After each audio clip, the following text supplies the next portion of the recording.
Saludos cordiales, gentes del golf. La espera ha terminado. Llega el momento de... bola provisional.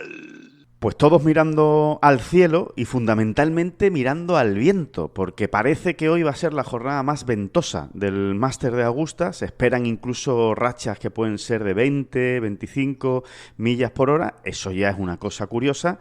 Y claro, en función de ese viento es cómo se va a jugar el Augusta National, sobre todo en esta primera jornada. Y puede marcar el ritmo de todo lo que puede ocurrir después hasta el domingo. Los favoritos afilando armas. Ahora mismo les vamos a contar quién era el último que estaba ayer en la zona de prácticas de juego corto, incluso después de haber acabado los pares 3. ¡Empezamos! Que no son las flechas la culpa del indio, que no son las flechas la culpa del indio. Si hay viento, si llueve, no influye en el swing, no importa si es marzo, noviembre o abril. La culpa del indio, la culpa del indio, la culpa del indio, la culpa del indio.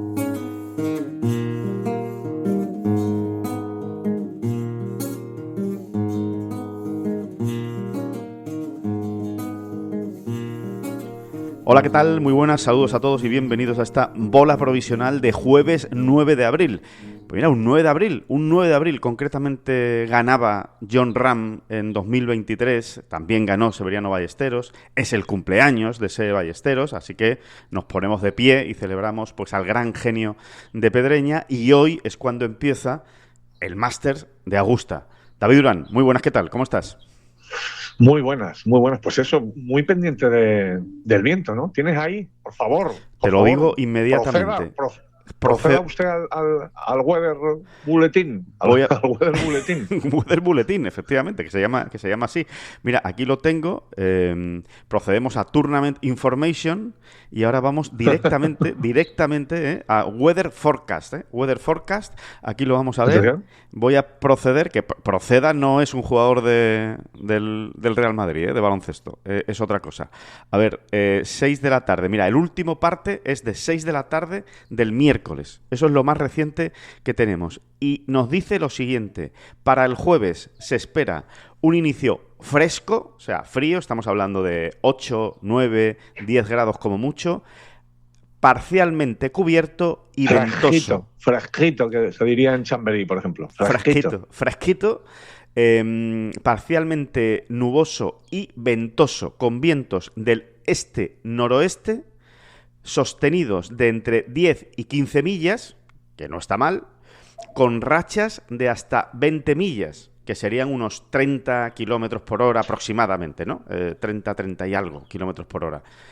Sí, 30 y algo. Pues eso es el parte. No es un huracán, no es algo escandaloso, ni se va a caer ningún árbol en Augusta, estén todos tranquilos, pero desde luego sí es lo suficientemente importante como para que se note, para que afecte ya el juego. Sí. Va a condicionar muchos tiros, ¿no? O sea, si ya en Augusta National casi cada tiro le hace pensar mucho al jugador, ¿no? Hay pocos tiros, por no decir ninguno, eso dicen ellos, los que lo juegan y lo juegan bien, ¿no? Que hay pocos tiros en Augusta que no te hagan pensar en un momento dado, ¿no? Porque tienes que evitar el lado malo, porque tienes que, en fin, todas estas cosas, ¿no? Que en esos líneas tan movidos, pues hay veces que apuntas a sitios muy chiquititos, ¿no? Muy pequeños, pues ya con viento. Oye, y 30 kilómetros por hora de viento, según donde sea y demás, cuidado. O sea, bueno, imagínate en el Amen Corner, ¿no? Imagínate en ese hoyo 12, 30 kilómetros de viento, si influye o no influye. Sobre todo si consigues notar que ahí está soplando a 30 o a 24 o a 22. Además estamos hablando de rachas. Vamos a ver también cómo son esas rachas, cómo de racheado es el viento. Es decir, si oscila mucho, si de repente está racheado, ahora para, ahora sube, ahora tal, ahora llego hasta 30, pero estoy en 22, en fin, todo eso lo que hace o lo que provoca es lo que tú acabas de explicar perfectamente, ¿no? Que es la inseguridad, y cuando hay inseguridad y no hay compromiso en el golpe, pues vienen los líos.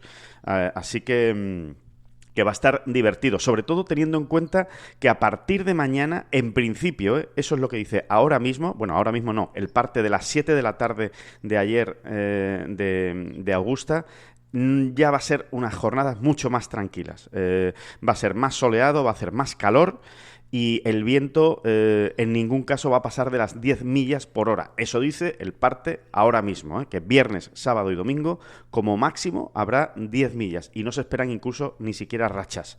Eso lo iremos contando día a día, pero yo creo que ahora la gran incógnita, incógnita o la gran expectativa al respecto es qué planes tiene. O sea, como tiene una semana tranquila, ellos realmente pueden manejar más todas las condiciones, ¿no? Entonces me encantaría meterme en la cabeza de quien correspondiera, ¿no?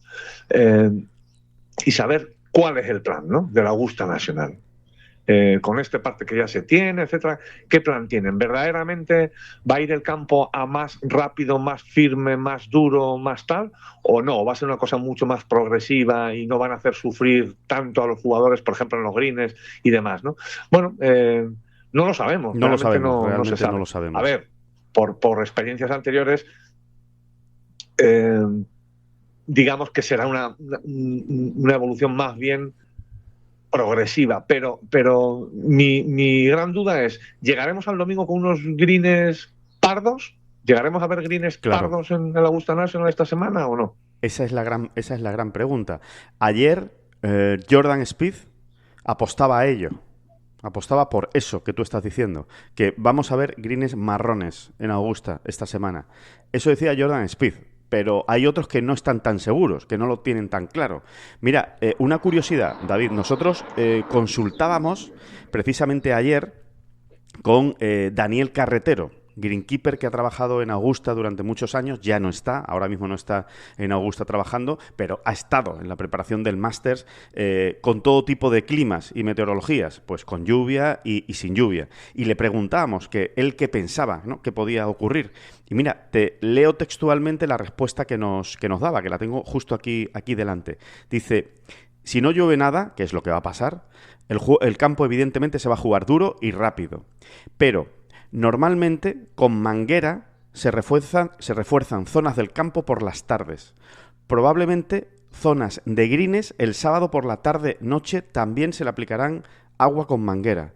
Primero, para crear golpes que despierten el rugido de los espectadores. Y segundo, porque el campo es de los socios. Y después del Masters todavía queda un mes y pico de juego para los socios. Y jamás se llevan los greens al límite para no poder recuperarlos. El campo se mantiene en buen estado agronómico los 7 meses que está abierto al juego. Lo único que cambia durante la semana del Masters y los meses previos es la frecuencia de corte en los greens. Las alturas de corte no se cambia, solo hay más frecuencia. Y añadía, por último, Nick Faldo ha dicho creo que en la CBS o en Golf Channel, no me acuerdo, no se acuerda Daniel Carretero, yo no lo he escuchado. Nick Faldo augura un -9 como resultado ganador. Y añade Daniel, la verdad es que ese es siempre el número deseado en Augusta National. No destroza el campo y crea espectáculo. Es un resultado equilibrado. Sí, pues sí, es verdad, ¿no?, que uno ve cómo Augusta Nacional tiende, ¿no?, a ese resultado, -9, -10, -11, a lo sumo es lo que les gusta. Sí. Y es verdad que cuando uno ve normalmente este tipo de torneos que terminan en Augusta o en donde sea, que terminan en -10, -9, -11, tienen todos los componentes, tienen ese equilibrio, normalmente no se trata de un campo injusto. Exacto. Se trata de un campo complicado pero que premia el buen juego. En fin, digamos que es lo que los grandes expertos siempre defienden, ¿no? Un resultado ganador en torno al -10 suele ser garantía de unas condiciones de juego y una preparación y un tipo de diseño y de campo muy interesante. Claro, la conclusión, David, puede ser perfectamente que el que juegue bien va a poder hacer sus vueltecitas de 68, 67 o incluso alguna de 66 golpes. No sé si vamos a ver muchas más por debajo de 66 golpes, es muy difícil. Y el que juegue mal se puede hinchar. O sea, puede irse pues fácilmente a los 77, 78, 79, 76. En fin, que se buscará ese equilibrio, ¿no? A la hora de preparar el campo y va a estar bonito. Realmente va a estar emocionante. Es muy interesante siempre en los días previos al Masters como grandes campeones, y no solo ellos, ¿no? Muchos jugadores hablan de la paciencia, ¿no? Esto es un tópico, esto es siempre tal, pero hay semanas donde tiene más vigencia o tiene más importancia la cuestión de la paciencia, porque el Augusta National tiene eso, ¿no? Como las cosas no te salgan, como tú veas que no va fluido, que incluso estás ya sobre par y demás, ese momento en el que uno dice voy a forzar un poco más, esto se me está yendo un poquito de las manos, es el más peligroso en realidad, ¿no? Cuando verdaderamente, mira, esto viene al pelo, es un poco oportunista, pero al final Rory McIlroy ganó el año pasado con una vuelta de par en el jueves, ¿no? Sí, es verdad. Que se puede perfectamente, y hay que saber tener la cabeza, hay que conseguir tener la cabeza fría para cuando lleguen esos momentos o esas vueltas que se te enredan más de la cuenta, saber que un 73, un 72, no digamos un 71, pero incluso un 74 puede ser un resultado más que aceptable. Puedes ganar más el que Masters, decente, ¿no? Después de hacer 74. Yo creo que con un 74 ya realmente no, sinceramente. Estás lo muy pienso, en el límite, pero... Pero oiga usted, pues seguramente que hay casos, ¿eh? Depende de cómo lo compenses, además, claro. Claro, ¿no? Y luego ya depende de que metas 2 pars más por aquí y por allá, ¿no? En las rondas siguientes. Pero esa es una parte fundamental. Mira, eso creo, mismo, ¿no? David, me gusta que lo hayas sacado, porque es que eso mismo es lo que decía ayer Jon Rahm. Justo en los pares 3, cuando ya estaba jugando los pares 3 con toda su familia, pues le preguntaban qué sensaciones tenía, etcétera, etcétera, y él decía, bueno, pues que mucha tranquilidad, que esto es muy largo, que dura mucho, y que recordaba precisamente que Rory McIlroy empezó el año pasado con una vuelta de par y, sobre todo, daba un dato que yo no lo he comprobado, mea culpa, no lo he comprobado, pero bueno, confío en que John lo habrá dicho sabiendo o habiéndolo repasado. Él decía que todas las victorias de Tiger Woods en el Augusta National, en la primera jornada no había bajado de 70 golpes. En sus 5 triunfos. O sea, que va al hilo de lo que tú comentabas, ¿no? Precisamente, que, oye... Pues mira, lo voy a ir mirando. Vale, perfecto, sí. Fácilmente. Vamos a tener cuidado, pero, oye, que no es un drama, que no nos precipitemos, que porque vayamos al par, o porque vayamos +1, o porque vayamos solo -1 y el liderato está ahí en -5, no nos volvamos locos el jueves, ¿no? Que todavía queda mucho, ¿no? Esa es un poco la teoría. Y después, otra reflexión que dejaba John y que me ha parecido muy interesante también es que él pide caña a Augusta, pide que el campo se ponga difícil y que incluso él habla, aunque no confiaba mucho, dice, hombre, conociendo a Augusta siempre miden mucho, ¿no? Cómo lo hacen para que no sea un test demasiado exigente o para que no se les vaya la mano, ¿no? Pero él decía que ojalá el resultado ganador estuviera el domingo en torno al -6, -7. Es una vuelta de tuerca, respecto a ese -9, -10 famoso del equilibrio, ¿no? O sea, él quiere un poquito más de sangre, ¿no? Un poquito del campo todavía más difícil. Y por un lado, me parece que es una reflexión o que es una conclusión a la que llega John y que nos debe hacer invitar a pensar que él está confiado y que está convencido de que su juego está muy bien, porque si él quiere campo muy duro es porque él se ve jugando muy bien. Aunque... Bueno, pero tú le has visto jugar, Alejandro, cuéntanos eso te iba a decir. Las noticias no son... A ver, me parece que no son nada preocupantes, las cosas como son, ¿no? Eso es lo que me has dicho tú y yo te lo compro absolutamente. No creo que haya que preocuparse mucho, pero las cosas son como son. Y cómo ha jugado John. La verdad es que a mí, por ejemplo, me sorprendió mucho que ayer John dijera que quiere el campo lo más duro posible porque realmente no ha estado fino en las rondas de prácticas. Y no solo en una ronda de prácticas, ni en el martes ni en el miércoles, que es cuando nosotros le hemos podido ver. Es verdad que no le vimos el lunes, que también jugó 9 hoyos y a lo mejor estuvo mucho mejor. Pero martes y miércoles, que es lo más cercano al inicio del torneo, sobre todo John no ha estado bien desde el tee, que es llamativo, ¿no? Porque ha sido quizá una de sus grandes fortalezas este año desde que empezó la temporada en Leaf, pero le hemos visto fallar muchas salidas a la derecha. además, a la derecha, ¿no? No a la izquierda, que quizás es el fallo que más le molesta a él, que más le incomoda, que más dudas le genera cuando falla por la izquierda. Es un fallo que a él le afecta menos, pero, por ejemplo, ayer, en el hoyo 5, que es un hoyo muy delicado, en el que hay que intentar estar en calle, pues pegaba hasta 3 bolas desde el tee y las 3 se iban a la derecha. O sea, no consiguió meter ninguna en calle. En el 9 también se fue a la derecha y se metió en problemas. También pegó una buena salida en el 8, pegó una buena salida en el 2. En fin, que no todo ha sido dramático. Pero no se le ha visto especialmente fino, ni siquiera tampoco en los tiros a green.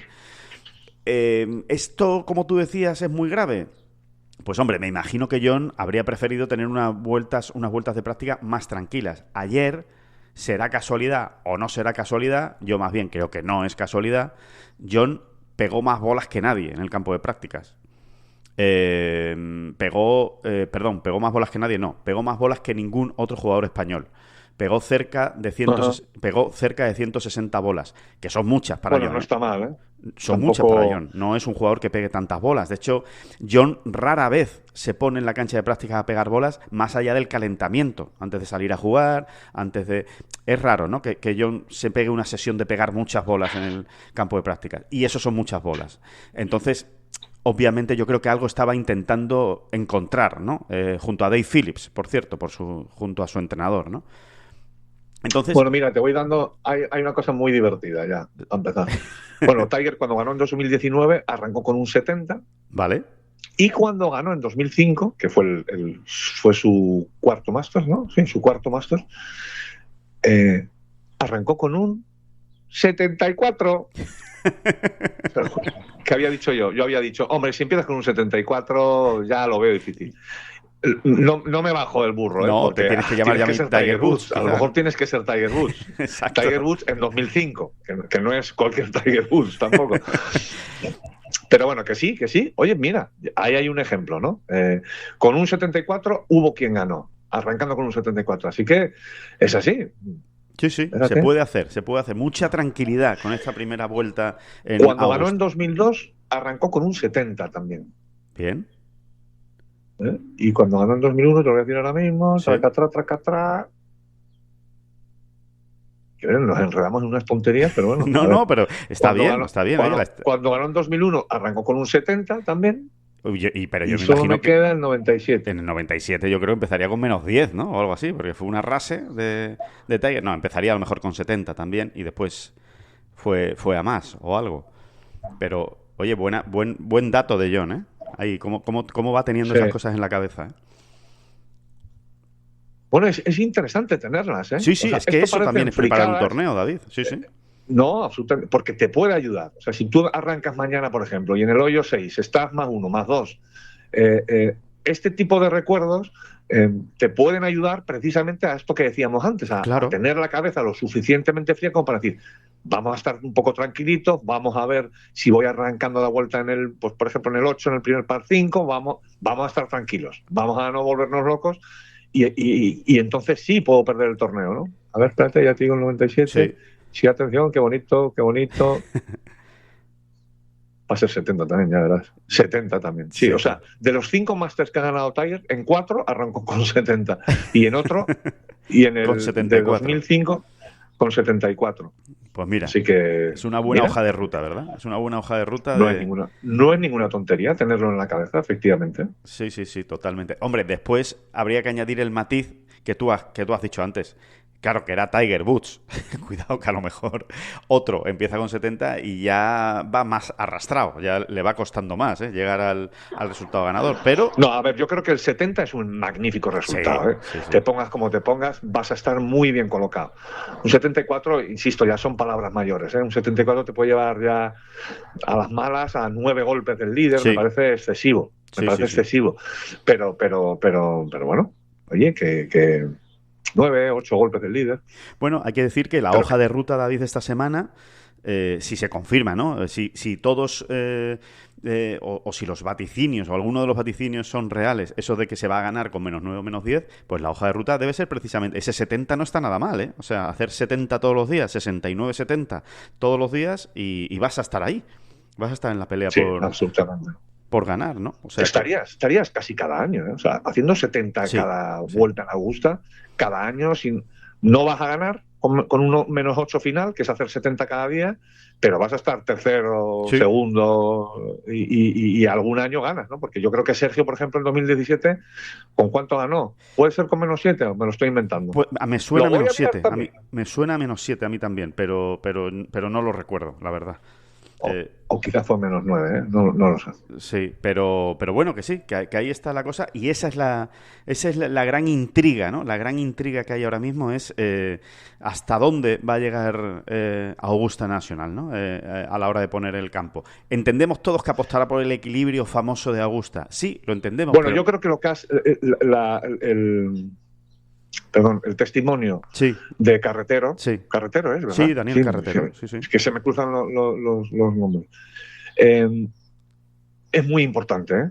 Es muy importante porque te está dando información que no solemos tener en cuenta. Claro. Y por ejemplo, el hecho, la tontería entre comillas esa, no, nadie peregrines megapardos, porque en Augusta Nacional también se tiene mucha consideración. Claro, a los socios. Y luego va a haber que seguir jugando y no quieren perder los greens, ¿no? Sí, mira, Sergio ganó con -9. Con -9. Ajá, perfecto. Pues por ahí puede andar este año. Oye, sí. Es una cosa... Ya Sergio ganó con -9 y arrancó con un 71. Mira, otro ejemplo bueno. Otro gran ejemplo, ¿no? O sea que mucha tranquilidad, señores, este jueves, que esto no ha hecho más que empezar.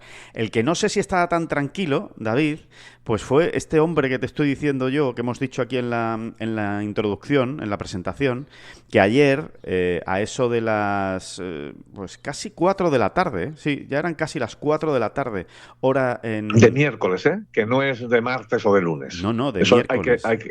De miércoles, exacto. Tienes toda la razón. Miércoles. Y un detalle importante, después de haber jugado los pares 3.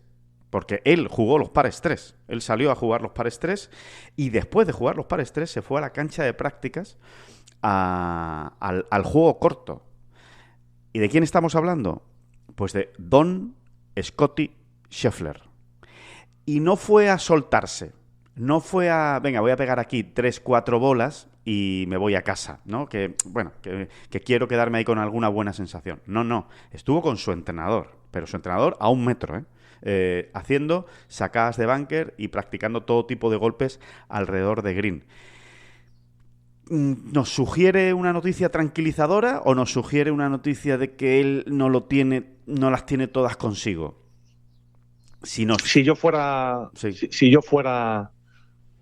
jugador profesional de los buenos, o sea, de los que se pueden ganar la vida con esto, examinaría con lupa qué hace Scottie Scheffler los 3 días antes de un torneo. Luego, evidentemente, ni siquiera Scottie Scheffler repite todas las rutinas, ¿no? Porque hay torneos donde, pues, a lo mejor sientes que tienes que afinar un poquito más el juego corto y demás, ¿no? Pero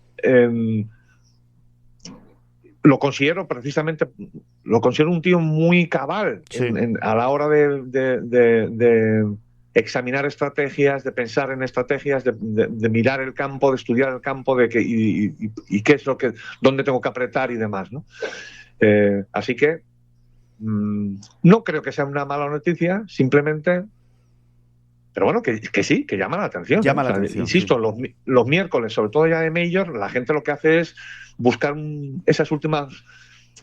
buscar ya más tranquilidad y dejar que las horas vayan llegando y que llegue el torneo, ¿no? No ves, pero ni en el máster ni en ningún lado normalmente. Ya el miércoles no ves a la gente a las 6 de la tarde en la calle de prácticas normalmente. Normalmente no, eso es verdad. Y menos para una sesión como tú dices que era, ¿no? Que es una sesión seria. Sí, que no era que, bueno, voy a relajarme, voy a soltar un poquito y tal. No. De estar allí más de 1 hora y a lo mejor 2, ¿no? Sí, y hablando con el entrenador, y consultando cosas con el entrenador y el entrenador encima y practicando diferentes tipos de golpes y que no era una cosa de estoy con los auriculares puestos escuchando música y me voy relajando, ¿no? No, era otra cosa, ¿no?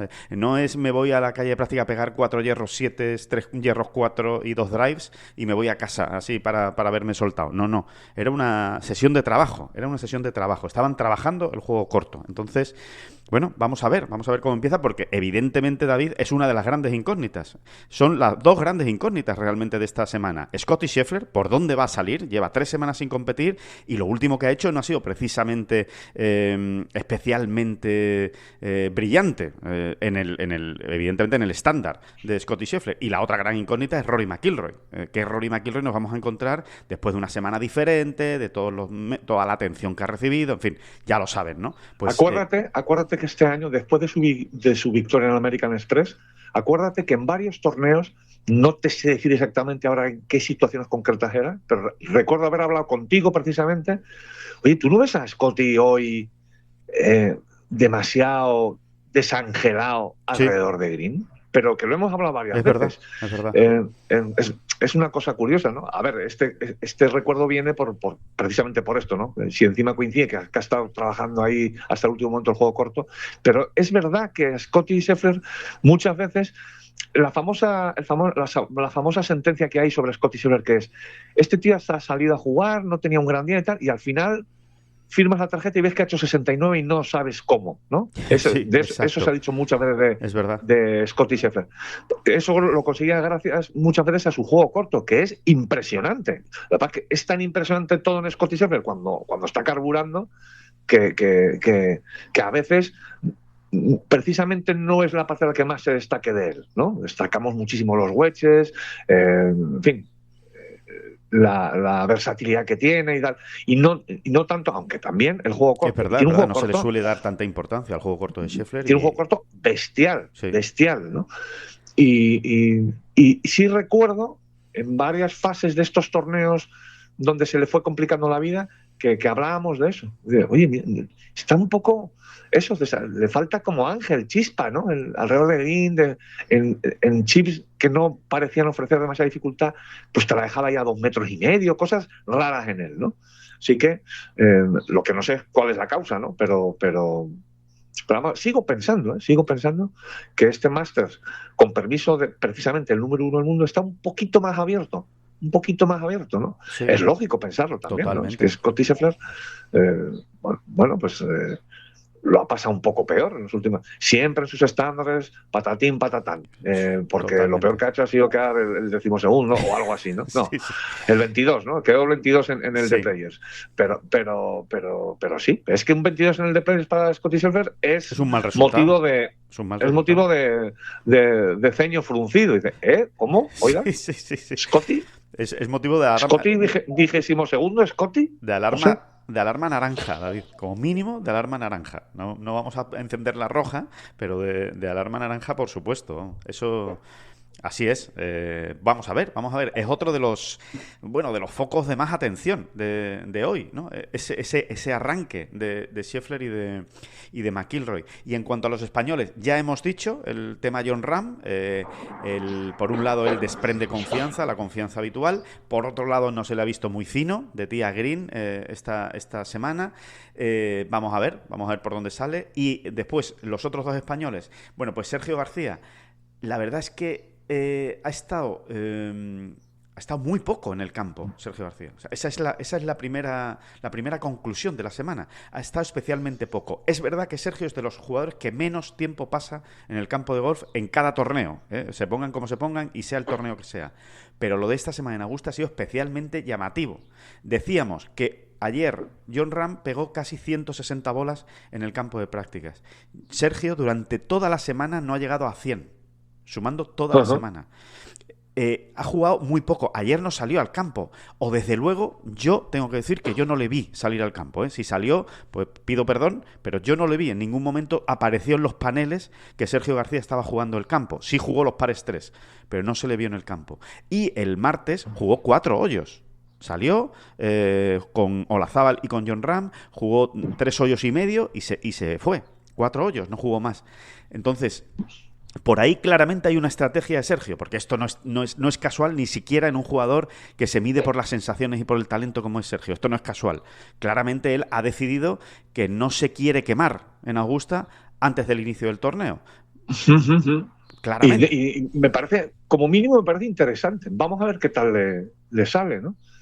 No sé, con Sergio realmente no me encantaría, ¿no?, poder dar establecer algunas coordenadas, ¿no? que nos situaran dónde está su juego y demás, ¿no? Pero como tiene esa parte genial, esa parte más improvisada, si lo queremos decir así, ¿no? Pero igual esto está muy pensado. Dicen, mira, no siento que esté en mi mejor momento, porque eso sí lo ha dicho en las semanas que también ha jugado en Leaf y lo ha dicho esta semana en Augusta. Sí, las expectativas no siento bajas. Que esté en mi mejor momento. Pues quizá vamos a llevarlo al otro lado, por lo menos a no comerme la cabeza, a estar más tranquilo y a ver si de esa manera puedo sacar a un Sergio más competitivo. Exacto. Puede ser. No me voy a desgastar más de la cuenta, como tú muy bien dices. No estoy ni a comer el coco. Eso es. Ni a comer el coco, ¿no? Eso el campo ya lo conozco, esto me lo conozco todo de memoria, y venga, sencillamente vamos a despejar, vamos a quitar nubarrones de la cabeza y a salir a competir lo más relajado posible, ¿no? Quizá vayan por ahí los tiros. Quizá vayan por ahí. Y después, por último, José María Olazábal. Bueno, José María Olazábal ya nos lo decía ayer, ¿no? Precisamente en esa charla que teníamos al acabar su vuelta de práctica, sus 9 hoyos, ¿no? Con Daniel Berger y con Kataoka, que jugó Olazábal, decía, yo estoy aquí a otra cosa. Aquí los que están para ganar, los que están para pelear por la victoria son otros. Yo aquí lo que estoy es para disfrutar. Dice, y sobre todo para recordar las cosas que hemos hecho aquí, ¿no? Decía, ¿no? De una manera muy filosófica, pero muy bonita, por otro lado, ¿no? Para recordar, ¿no? Todo el éxito, ¿no? Que al final ha tenido Olazábal en Augusta y todas las cosas bonitas que ha vivido él, ¿no? En Augusta, pero sí nos decía en cuanto a su juego, porque al final él, cuando hay que meter el bisturí, lo mete, él decía, pues mira, está todo muy ordenado, el drive está muy ordenado, que eso es quizá lo más raro en Olazábal, pero tiene ahora mismo el drive bastante ordenado, el juego corto está bien, el pat está bien, dice, pero los hierros no consigo que los hierros funcionen como a mí me gustaría que funcionaran. Esa es la preocupación de Olazábal. Ahora bien, David, yo diría, sinceramente, que si la preocupación de Olazábal es precisamente una de las partes de su juego más fuertes, que es la de los hierros, primero, que yo no descarto que incluso encuentre algo antes de salir a jugar o durante las rondas. Y segundo, que si Olazábal está en juego con el drive y después con los hierros más o menos la pone por ahí, con el juego corto que tiene y el pad que tiene aquí en Augusta, como entiende estos greens que los entiende como nadie, pues igual lo vemos peleando por pasar el corte. Yo confío en que lo veamos peleando por pasar el corte. Yo también. O sea, vistas sus declaraciones, que además Olazábal se adorna poco, ¿eh? Cuando habla de su juego, sobre todo en los últimos años, se adorna poco. Es decir, que no te está diciendo la verdad, vamos. Sí. Verdad pura y dura. Y leyendo entre líneas con lo que él ha dicho, ver a Olazábal más que satisfecho con algunas partes de su juego es pensar en un Olazábal que va a luchar por pasar el corte. Sí, lo veo así. Y ahora vamos a ver cómo le sienta a él este campo. Lo que pasa es que él ha jugado ya todos los Augusta National posibles y probables, por haber, ¿no? Exacto. Sí, vamos a ver. Va a estar bonito, desde luego va a estar bonito. Y por último, David. Pero es lo que tú dices. O sea, si Olazábal está en juego desde el tee, le doy muchas probabilidades de pasar el corte. Si está mucho en juego desde el tee, le doy muchas posibilidades, porque luego es un sabio. A partir de ahí, él es un sabio. Y después tengamos en cuenta que, en teoría, el Augusta National va a estar más difícil. O sea, estamos hablando de ganador -10, -9, vamos a ver. Eso significa también que el corte va a estar también un poco más exigente que otros años, ¿no? Entonces, bueno, pues también eso en un momento dado igual hasta no le viene mal, ¿no? A Olazábal. Cuando digo más exigente me refiero que a lo mejor el corte está en +2 o +1, +2. Pues cuidado, ahí ya entra más en juego, más posibilidad. Olazábal no tiene tanta capacidad de birdie como tiene el resto de los jugadores, ¿no? Precisamente por la pegada, ¿no? No puedes dejarlas tan cerca, no puede darse tantas opciones de birdie, pero sí que puede salvar pares a tutiplén. Entonces, todo lo que sea estar alrededor del par para Olazábal, pues le puede servir para sí, bueno, y luego los pares 5, y en los pares 5 aprovechar. No tiene por qué ir de 2 ni nada parecido. Uh-huh. Si él está bien desde esos 60, 70 metros para dejarse opciones de birdie de tercer golpe, pues oye, para adelante, que no hay ningún problema. Totalmente. Él es lo que piensa, ¿no? Es lo que piensa, y eso sí te lo da Augusta National. Eso sí te lo puede dar. Hay 4 pares 5 que si vas ordenadito, a Olazábal se va a dejar pues eso. Si vas de verdad ordenadito, te puedes dejar 4 opciones de birdie. Una más cerca y otra más lejos, pero 4 opciones de birdie, ¿no? Exacto. Y por último, David, dos nombres curiosos de estas cosas que van pasando desapercibidas durante la semana y cuando llega el miércoles por la tarde o el jueves por la mañana dices, uy, ¿y esto? ¿Y esto por qué ha sido? ¿Esto ha sido algo pensado? ¿Ha pasado algo aquí? ¿Ha ocurrido algo? Yo te lo digo, son dos reflexiones ahí a bote pronto. Igual son películas mías también, ¿eh? Uno es Jordan Spieth. Jordan Spieth no ha hablado durante toda la semana. Eso es rarísimo. Jordan Spieth es uno de los jugadores con más carisma del Máster de Augusta, especialmente, pero bueno, en Estados Unidos, y siempre se le reclama. Habló ayer por primera vez, justo antes de ir a los pares 3. Y estuvo especialmente esquivo para lo amable que es siempre Jordan Spieth y agradable. Es un tío agradable, fundamentalmente, y que se explaya y que da respuestas largas y que le gusta hablar de la historia del golf, etcétera, etcétera. Bueno, no vamos a descubrir a Jordan Spieth, y mucho menos en el club de los espitosos. Pero me sorprendió que hizo una broma respecto a que no había hablado en toda la semana, porque es lo primero que le preguntan los periodistas. Dice, oye, ¿no te hemos visto hablar en toda la semana? ¿Qué ha pasado? Y dice él, bueno, no he hablado porque no me habéis pedido, riéndose. O sea, evidentemente sí que lo habían pedido y él no ha querido hablar hasta el miércoles. Y después de hacerle 2, 3, 4, 5 preguntas, a la sexta dijo Jordan Spieth, bueno, señores, que me tengo que ir a los pares 3, que me habíais dicho que eran 2 preguntas. Y se fue. Es raro. A ver, yo creo que más que nada se refería él a hablar en rueda de prensa. No ha sido, para eso sí que no ha sido convocado, ¿no? Para eso seguramente no ha sido convocado, sí, pero seguro que sí ha sido convocado para hablar en el atril, digamos, ¿no? En el sí, podio, ¿no? Ahí al lado de donde se recogen las tarjetas, ¿no? Al lado del árbol. Ahí seguro que ha sido reclamado, pero él ha preferido no hablar, porque además lo ha dicho. Dice, es que buscaba una semana tranquila. Quería una semana tranquila, quería una semana de centrarme en mis cosas, ¿no? Sí. Por otro lado, David ha dicho, y hay que creerle, ¿por qué no? Ha dicho que viene mejor preparado que en muchos años Augusta National, de los últimos años. Bueno, pues vamos a ver por dónde sale Jordan Spieth. Y tenemos a otro fan declarado del Club de los Espitosos, que es Ludwig Oberg. ¿Ah, sí? Ah, mira, eso no lo sabía yo. Sí, porque ayer se lo han preguntado a muchos esta semana. Oye, si tú fueras aficionado, espectador, ¿qué harías? O sea, que entre otras cosas le preguntan, ¿qué partido te gustaría seguir? ¿A quién te gustaría seguir? Y cita a 2, concretamente. Ludwig Oberg cita a Jordan Spieth y a Hideki Matsuyama. Dice, es muy divertido, me encanta jugar con ellos y me encanta verlos. Es muy divertido verlos jugar. Así que, bueno. Pues es muy nuestro, Oberg. Es muy nuestro, ¿eh? Sí. Ahora más que nunca. Sí. Hemos defendido siempre, ¿no? A Spieth y a Matsuyama también. La verdad es que es muy divertido. Es muy divertido de ver a Matsuyama. Pues, y el otro nombre, y con esto yo acabo mi retaíla, que me ha sorprendido. Bruce Koepka. Absolutamente desaparecido. Es verdad. Desaparecido del mapa. No ha hablado. Él sí que no ha hablado, o sea, ni siquiera lo que le dicen aquí en el Masters, las quick quotes, ¿no? Las declaraciones rápidas ahí, el canutazo, ¿no? El famoso canutazo de, oye, que te vamos a hacer 3 preguntas. No ha hablado Bruce Koepka. No se le ha visto tampoco, a salvo que yo, igual yo estoy equivocado, pero yo desde luego no lo vi ayer en los pares 3. Igual lo jugó y pido perdón. Pero yo desde luego no lo vi en ninguna imagen, no lo he visto en ninguna foto.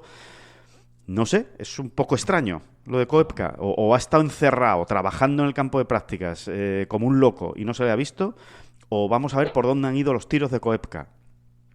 Pero está bajo el radar, ¿eh? Koepka ha llegado a este máster muy por está debajo. Fuera del radar, pero cualquier cosa podemos esperarnos. De verdad, lo pienso sinceramente. Cualquier cosa. Me creo un 68 de Koepka el jueves.